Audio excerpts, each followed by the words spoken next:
भैया मैंने तो आज तक, मैं तो अपनी बात करता हूँ कि मैंने आज तक कोई गंदी बात नहीं की। 3 मिनट के बाद आप मुझे क्लिप निकाल के दिखा देते कि ये आपने किया हुआ है ना। जब आप जीतने के लिए थिएटर करेंगे ना जी, लोग कह रहे हैं कि थिएटर बर्बाद हो गया, ये हो गया, वो हो गया, इसमें बहुत बड़ा इस चीज का भी हाथ है कि हम आर्टिस्ट एक दूसरे को जीतने चल पड़े थे।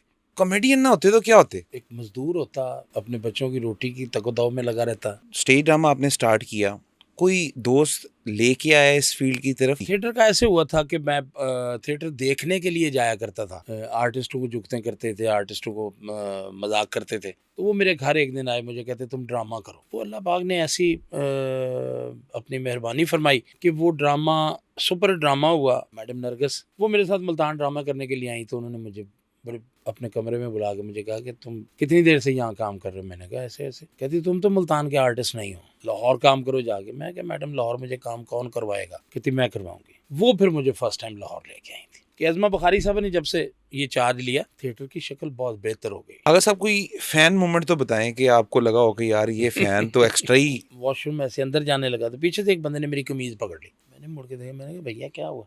कहता जी एक तस्वीर। मैंने कहा यार मैं वॉशरूम जा रहा हूँ, वापस आकर। नहीं, कहता जी नहीं, साढ़े को इतना टाइम नहीं है। इनमें से कौन ज्यादा आपको घर के अंदर जो है वो पसंद करता है और झुकते हैं आपको घर के अंदर भी पड़ती हो जिसके हाथ? देखिए वो तो अब पसंद करने वाली जो बात है ना जी, बीवियाँ छोड़ दें, बीवी हो गया सब कुछ, लेकिन पसंद आपको सिर्फ आपकी बेटियां करती हैं।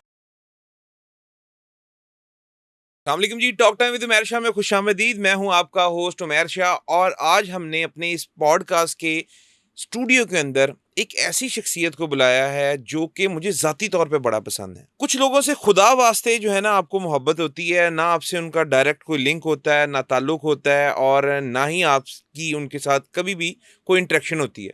आपने उन्हें कहीं देखा होता है और आपको वो पसंद होते हैं। पर्दा स्क्रीन के ऊपर अगर आर्टिस्टों की बात की जाए तो उसमें ये शख्सियत एक ऐसी शख्सियत है जो मुझे ज़ाती तौर पे बड़ा पसंद है और मैं इनको देखना, इनको सुनना बड़ा पसंद करता हूँ। आज बहुत ही टाइम बाद इनसे टाइम मिला हमें इस पॉडकास्ट के लिए, तो मैं बड़ा ही मशकूर हूँ कि इन्होंने हमारे लिए वक्त निकाला और हमारे स्टूडियो आए।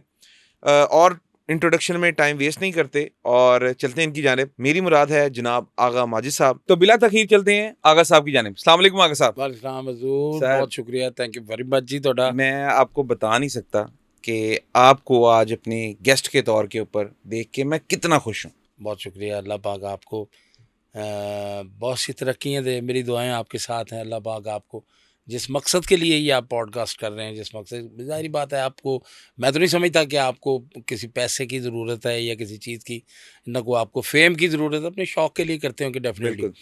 तो अल्लाह ताला आपके शौक़ को परवान चढ़ाए। मेरी दुआएं आपके साथ। आगा साहब सवालों की जानिब चलते हैं क्योंकि आपने आगे भी एक काम जाना है तो जी जी जी आपको जी। ज़्यादा देर तंग नहीं करेंगे। आगा साहब ये फरमाइएगा कि कोई ऐसा अदाकार जिसके साथ आपको स्टेज के ऊपर या टीवी शो के ऊपर लड़ाई हो गई हो और आज भी आप चाहते हो कि नहीं यार मैं इंदे नाल नहीं काम करना, कोई ऐसा फनकार है? नहीं, कोई ऐसा फनकार नहीं? थिएटर, देखें, थिएटर के हवाले से ना जी मैं ये कहूँगा कि मेरा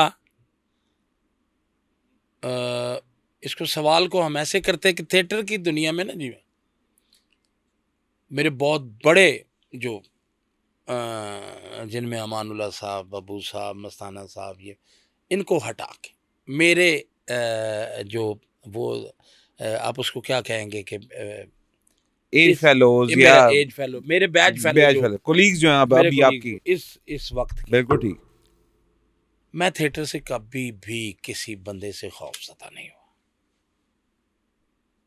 कि कोई मुझे ये हो कि मैं इसके साथ काम, खौफ, डर, ये यार ये तो मैं कभी भी अल्हम्दुलिल्लाह अल्लाह के फजल करम से मैं थिएटर की दुनिया में किसी से कभी खौफज़दा नहीं हुआ। इसलिए खौफज़दा नहीं, इसके दो वजूहत। खौफज़दा इसलिए नहीं हुआ कि मैंने पहले आपको पीछे ये बात की है कि गिराने के चक्करों में हम लोग बर्बाद हुए। ऐसे ही है। तो मैंने ज़िंदगी में कभी किसी को गिराने की कोशिश नहीं की। स्टेज को एज अ अगर स्टेज मैं लिया। उसको गिराने की कोशिश करूँगा ना, तो एक लम्हा मुझसे कोई मतलब गलत दाव लग गया ना, तो फिर मुझसे नहीं उठा जाएगा। अगर साहब कभी किसी शो से आपको इसी पॉलिटिक्स के तहत निकाला गया कि यार वो ग्रुपिंग जो आप लोगों की फील्ड के अंदर है? अच्छा, मैं आपको बताऊं कि मैंने अपने 17 साल लीनियर के लिए, टेलीविज़न के लिए मैंने 17 साल हो गए काम करते हुए। 17 सालों में मैंने सिर्फ 2 शो किए और अल्हम्दुलिल्लाह, अल्हम्दुलिल्लाह, अल्हम्दुलिल्लाह, सुम्मा अल्हम्दुलिल्लाह, मैं अल्लाह से बड़ा इस बात पे खुश हूँ, मेरे मालिक की बड़ी मुझ पे करम नवाजी है कि मैंने इन 17 सालों में एक दिन भी ऐसा नहीं आया कि मैं टेलीविज़न के शो में, टेलीविज़न पे मैं ये जो करंट अफेयर के शो आफ्ताब साहब के साथ काम किया, ये अब मैं कर रहा हूँ हारून रफ़ीक साहब के साथ। मुझे इन 17 सालों में ये नहीं सोचना पड़ा कि यार अब मुझे कौन लेगा, किस शो में जाऊँगा, किस टीवी पे जाऊँ।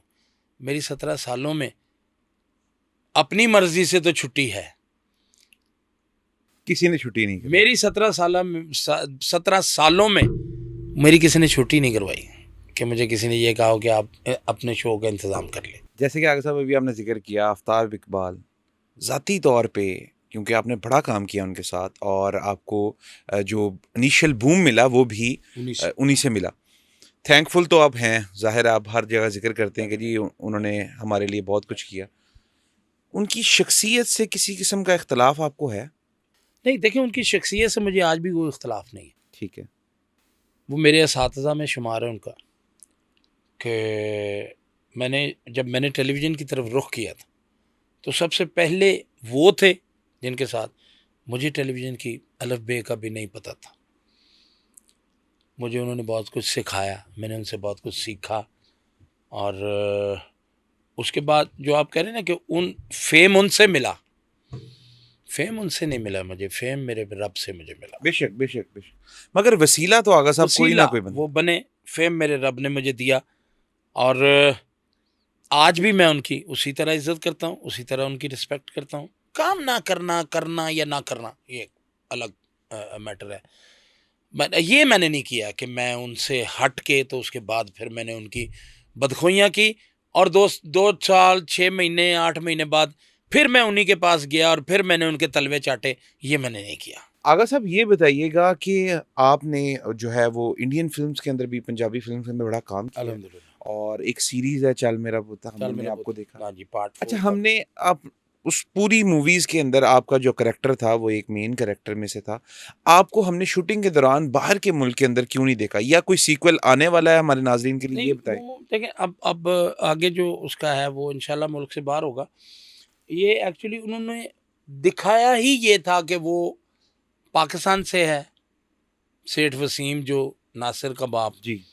वो पाकिस्तान से है, वो यहाँ उसके भट्ठे-शट्ठे ये वो, तो बेटा डंकी लगा के तो बाहर गया हुआ है, तो ये वो जो भी उसका थीम था उसे इस वजह से उन्होंने मुझे ज़ाहिर है कि जब उसका बिज़नेस ही उसका कारोबार भट्ठे-शट्ठे ये वो सब कुछ पाकिस्तान में, तो वो यूके में उसको कैसे दिखा दें। बिल्कुल ठीक। तो कोई आने वाले किसी सीक्वल में हम जी, आपको देख। अच्छा। इंशाल्लाह ताला आपके आगे फ़िल्में। अच्छा, अब इसके अंदर ही हम एक एडिशन ये करेंगे आगा जी। साहब, ये बताइएगा कि इफ्तिखार ठाकुर साहब के एक बयान के ऊपर हम ये समझते हैं कि इंडियन इंडस्ट्री ने पाकिस्तानी आर्टिस्ट की तरफ मुंह मोड़ लिया।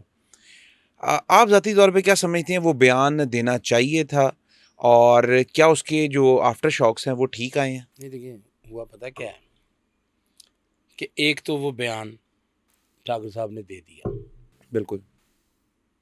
ऊपर से दोनों मुल्कों के हालात कशीदा। कशीदा हो गए। इस वजह से उसका बयान जो है ना जी, वो ज़्यादा ज़ुबान ज़द-ए-आम हो गल गया, फड़ी गई। गल पड़ेगी। ठीक है जी। अब वही आप वाली बात है कि ठाकुर साहब ने ये बयान दिया है। पहली बात तो ये कि ठाकुर साहब को ये बयान देना ही नहीं चाहिए था। ठीक है ना जी? कि एक तरफ तो हम सब आर्टिस्ट ये करते हैं कि जी आर्टिस्ट की कोई सरहद नहीं होती, आर्टिस्ट फलां होता है, ढिमकाना होता है, तो फिर आप मस्त रहें अपना। तो ये तो उनका बाकी वही बात आपने पहले कर दी, मेरे जवाब देने से पहले आपने कह दिया कि हाजी साहब को इसके आफ्टर शॉक्स का नहीं पता था कि इसके आफ्टर इफ़ेक्ट्स क्या होंगे। तो वो अपने रूटीन में रूटीन में कह गए। वो कह गए। अच्छा ये बताइएगा आगा साहब कि पाकिस्तानी आर्टिस्ट और बीइंग ए पाकिस्तानी, अपना जो मतलब उसका पेट्रियाटिज्म के हमने अंदर हमारी एक मोहब्बत अपने मुल्क से है, उस हवाले से उन्होंने ठीक जज्बात में आके कह दिया है। डेफिनेटली उधर से भी किसी ने कहा होगा, जो हमारी जाहिर है। नज़र में नहीं चढ़ा, कहा तो उन्होंने बिल्कुल। भी होगा। आगा साहब ये बताइएगा कि क्योंकि पाकिस्तानी आर्टिस्ट की बहुत ज़्यादा डिमांड है इंडियन पंजाबी फ़िल्म्स के अंदर, हमने देखा कि गुज़िश्ता कुछ सालों में आने वाली जितनी फ़िल्म्स थी उसमें 1, 2, 3 आर्टिस्ट ज़रूरी थे जी। और वही मेन किरदार थे और वही कॉमेडी के लिए जो है उनका ही इस्तेमाल किया गया। तो आप ये समझते हैं कि पाकिस्तानी आर्टिस्ट के बगैर अब इंडिया की पंजाबी मूवीज़ की भी कोई चारागोई नहीं है? नहीं, ये हम दोनों मुल्कों के लिए नहीं कह सकते। अब जब से इंडियन फिल्म ये मुल्की कशीदगी की वजह से दोनों सरहदों पे, तो इस वक्त इंडियन फिल्म बन नहीं रही। इंडियन पंजाबी फिल्म अब भी बन रही है और बिजनेस कर रही है।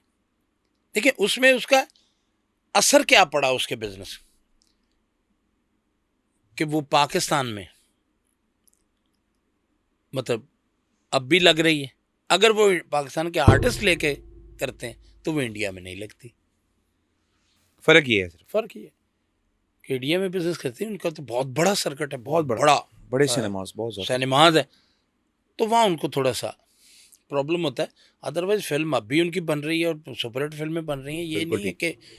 कि जब अभी तो आप बकौल आपके कि 4-5 साल का अरसा, 4-5 साल पहले से भी वो काम कर रहे थे बिल्कुल ठीक है, ऐसा ही। तो अगर और साहब बड़ा ये अच्छा, बड़ा पुख्ता काम कर रहे थे उस वक्त भी। बिल्कुल ठीक। अगर साहब ये बताइएगा क्या पाकिस्तानी आर्टिस्ट के लिए ये एक अपॉर्चुनिटी भी है कि काफ़ी ज़्यादा अर्निंग होती है दूसरे मुल्क की फ़िल्म करने से बनिस्बत, क्योंकि पाकिस्तान में उस तरह ना मूवीज़ बनती हैं, ना उस तरह आर्टिस्ट की जो है वो वैल्यू है। तो आप ये समझते हैं कि बहुत ज़्यादा बूस्ट मिला आर्टिस्ट को? डेफिनेटली देखिए फाइनेंशियली भी बूस्ट मिला। अब वो फाइनेंशियली हमें बूस्ट मिला, फाइनेंशियली वो उनको अगर आप उस पे लेके जाएं, कंपेयर करें तो? कंपेयर करें, तो फिर तो कुछ भी नहीं होता ना। कि जी ज़ाहिर अगर है, आपको मिसाल के तौर पे एक आर्टिस्ट को उन्होंने 50 लाख दे दिया, ठीक है, तो उनका तो 12-13 लाख बनता है। कुछ भी नहीं। बिल्कुल ठीक कह रहे हैं, बिल्कुल वो ठीक तो है। आपको 12-13 लाख रुपया दे रहे हैं। ये तो करेंसी की वैल्यूज ये हैं कि आपको वो अगर आपको 20 लाख दे देते हैं, ठीक है, तो आपका यहाँ 70 हो जाता है। बिल्कुल ठीक, बिल्कुल सही कह रहे हैं। उनको तो इससे कोई फर्क उनसे नहीं को पड़ता कि बिल्कुल हमने सही। इतने पैसे दे दिए। अगर साहब ये बताएं कि आपने इतनी इंडियन मूवीज़ की, सबसे ज़्यादा पैसा किस मूवी में मिला? सबसे ज्यादा इन्होंने दिए, इंडियन फिल्म से बड़े पैसे मिले। चल मेरा पुत चारों बड़े नोट मिले हैं अल्हम्दुलिल्लाह। नाज़रीन को बता ही नहीं। वह नहीं नहीं, नहीं, नज़र नहीं नाज़रीन को लगाते। क्यों बता देंगे, बड़े नाज़रीन पैसे हैं क अल्हम्दुलिल्लाह। नाज़रीन ने केड़ा खोल लेने ने आगे साहब दस दिन। नहीं सर, तो सी बादशाह आदमी है। बड़ा अल्हम्दुलिल्लाह, चलो अल्हम्दुलिल्लाह। अल्लाह का। आगा साहब एक फ़रमाइश मैंने इस पॉडकास्ट के दौरान आपको लाइव वीडियो कॉल भी करवा दी है, भाई हैं मेरे। जी बिल्कुल। उनसे मेरी ये प्रॉमिस था उनका मेरा कि जब भी आप आएँगे एक तो आपकी बात कराऊँगा और साथ उनकी एक फ़रमाइश थी। तो वो ज़रा नहीं, अगर आप फरमाइश उनकी बड़ी मुश्किल फरमाइश है, क्योंकि ये ना मैं 2-3 ऐसे सिचुएशनल ड्रामे ऐसे थे जिसकी सिचुएशन के मुताबिक ये हुआ। हालांकि ये बहुत बड़ा आइटम है खान साहब, सलामत अली खान साहब, उनके घराने का। मैं तो वैसा कभी ज़िंदगी में सोच भी नहीं सकता। बहरहाल फिर मेरे ये उसामा भाई की फरमाइश है। उसामा भाई, मैं आपके लिए आपके गोशगुजार कर तत्तीरा वाट निहरा सांवल मोड़ मुहार तत्तीरा वाट निहरा सांवल मोड़ मुहार मन मन मनता पीर मना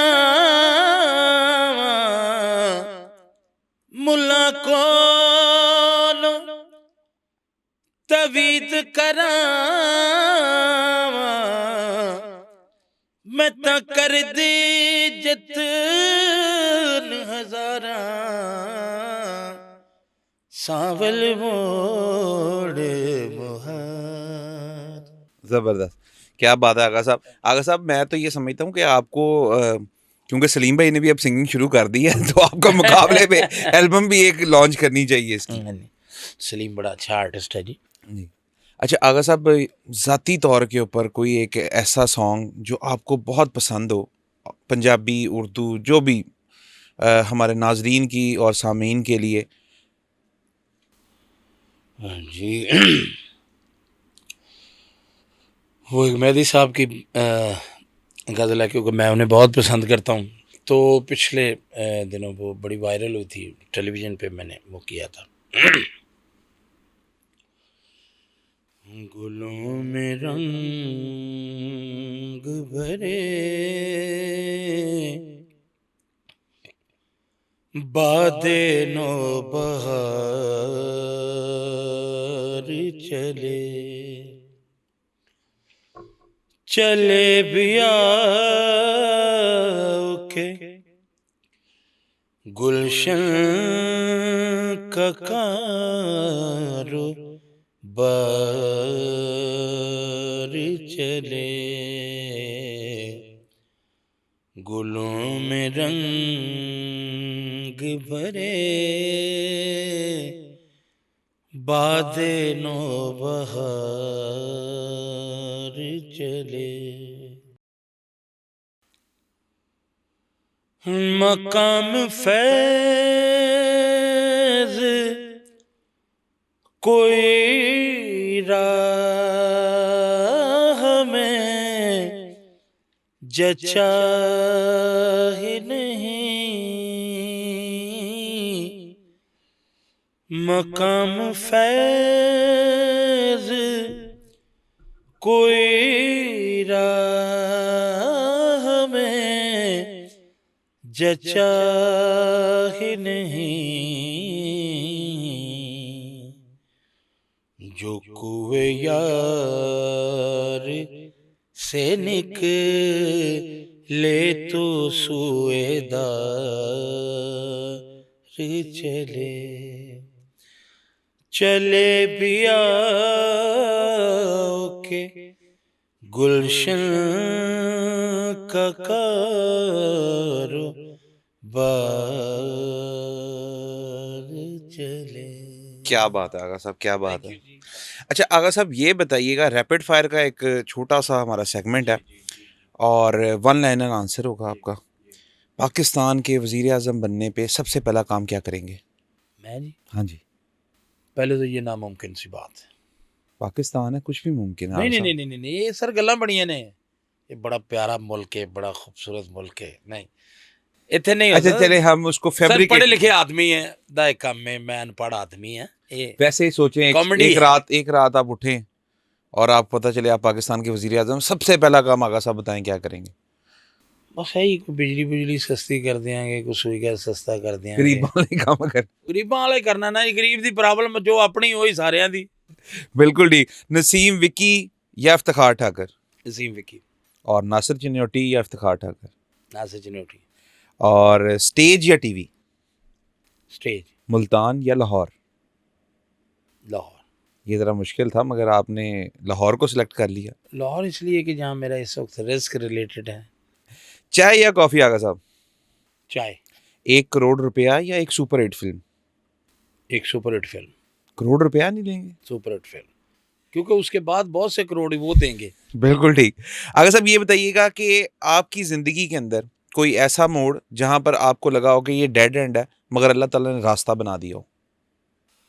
नहीं, अल्लाह पाक ने जी बड़ी ही करम नवाजियाँ, बड़ी ही अपनी मेहरबानियाँ फरमाई कि अगर कोई छोटी मोटी मुश्किल आई भी ना, तो वो जैसे कहते हैं ना कि मक्खन में से बाल निकाल, अल्लाह ने इसे निकाल के रखा। आगा साहब ये बताइएगा कि कोई एक फनकार एक दिन के लिए बैन करना हो आपके कोलीग में से, तो किसको बैन करेंगे? नहीं, एक दिन के लिए तो मैं किसी को भी नहीं चाहता, लाइफ टाइम?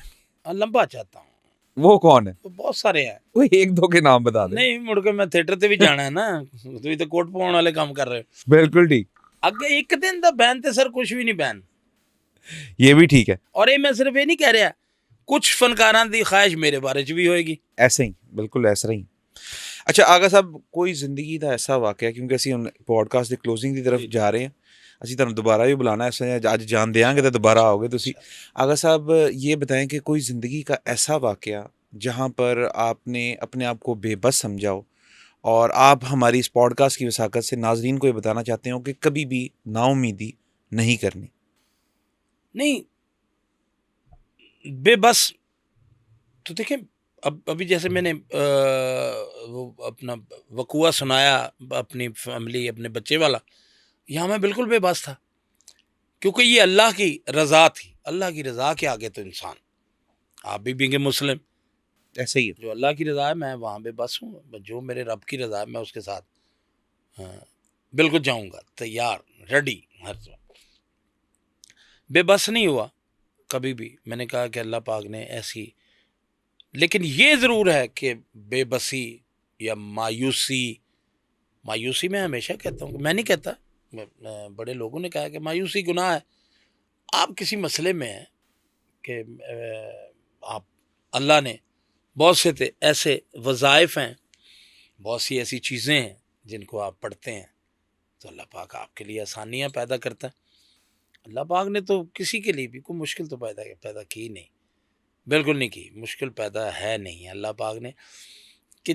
और मैं ये कहता रहता हूँ कि अपने दोस्तों से, खुद भी,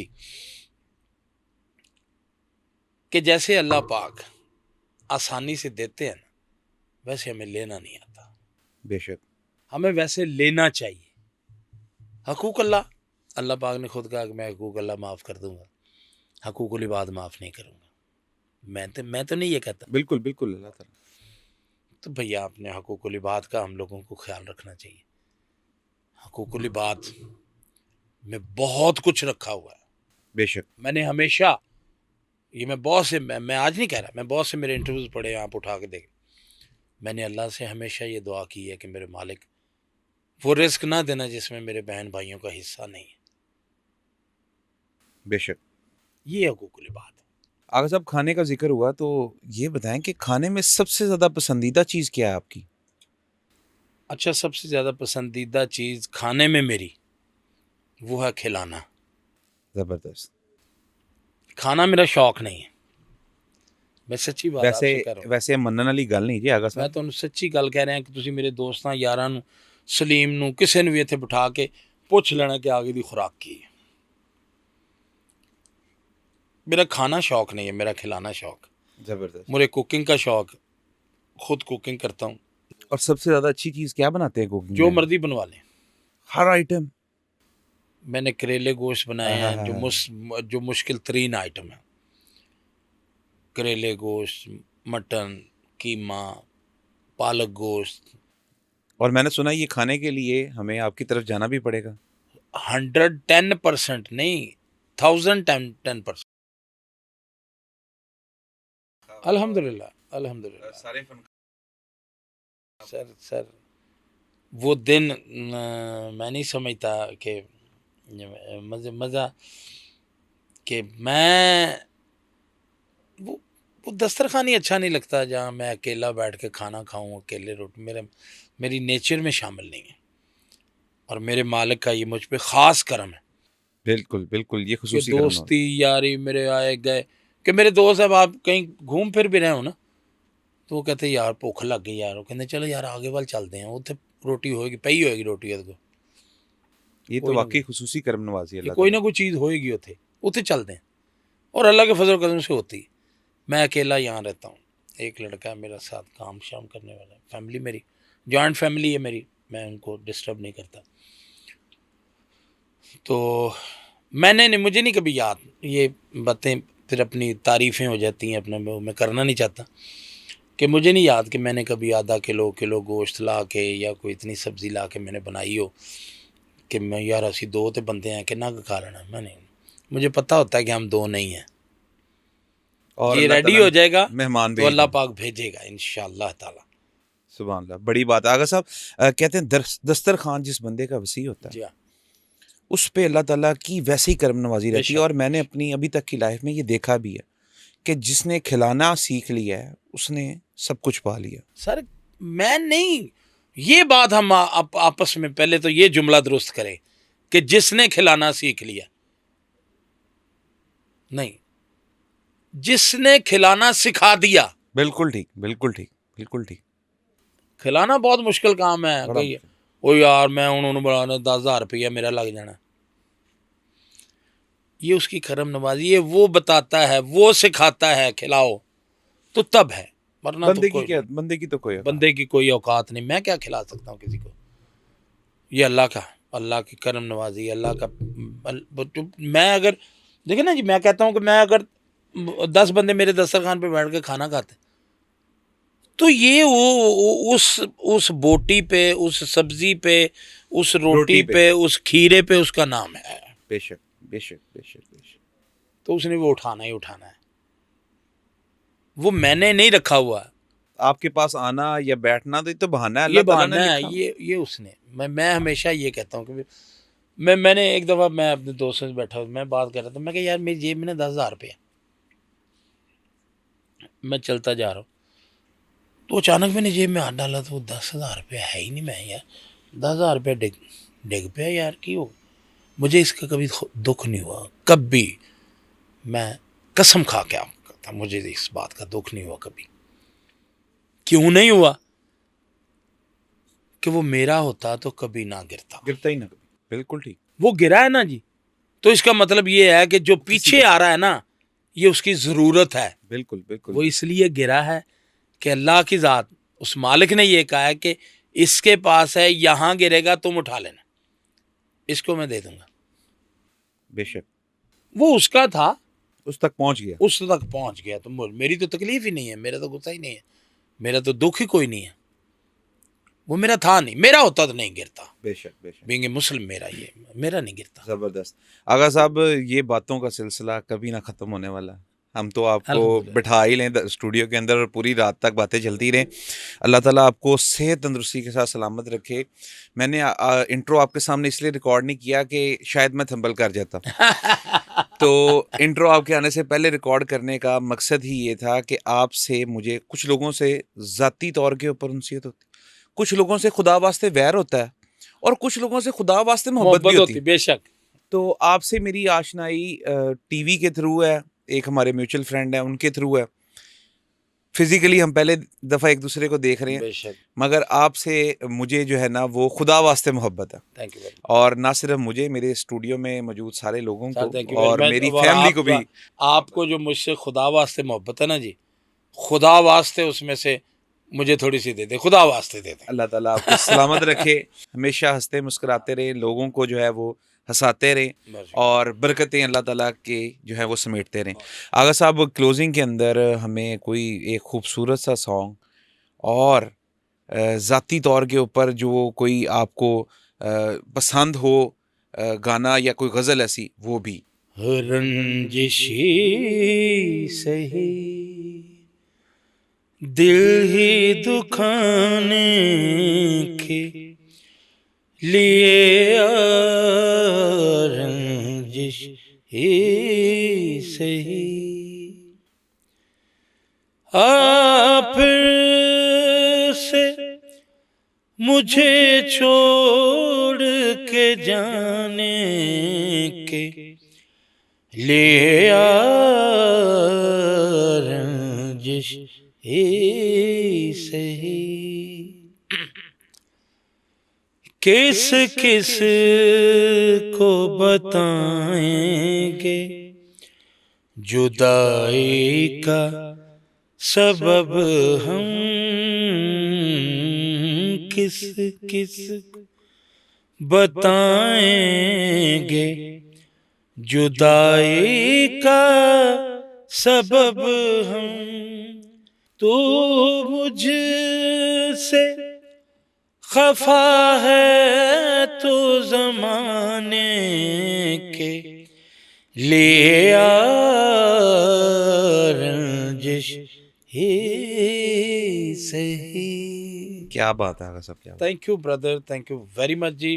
आगा साहब, आपके आने का, हमें टाइम देने का बहुत शुक्रिया। आपकी और मोहब्बतें हम उम्मीद रखते हैं कि आपसे अब जो है वो मुलाकात इंशाल्लाह रहेगी और इंशाल्लाह आप इंशाल्लाह हमारे मधु करने पे आते रहेंगे। मैं ज़रूर आगा आऊँगा साहब जी। बहुत आपकी शुक्रिया। मोहब्बतें, थैंक यू सो मच। अल्लाह ताला आपको, आपकी इस पॉडकास्ट को बहुत सी तरक्कियाँ दे। आमीन। अल्लाह पाक आप सेहत तंदुरुस्ती के साथ लंबी उम्र दे, अपने आमीन। बहन भाइयों के साथ, अपने बच्चों के साथ, अपने आमीन। वालिदैन के साथ हँसी खुशी अपनी ज़िंदगी थैंक गुजारें। यू सो मच आगा मेरी साहब। बहुत सी मोहब्बतें, बहुत सा प्यार आपके साथ। बहुत शुक्रिया आगा थैंक यू। साहब।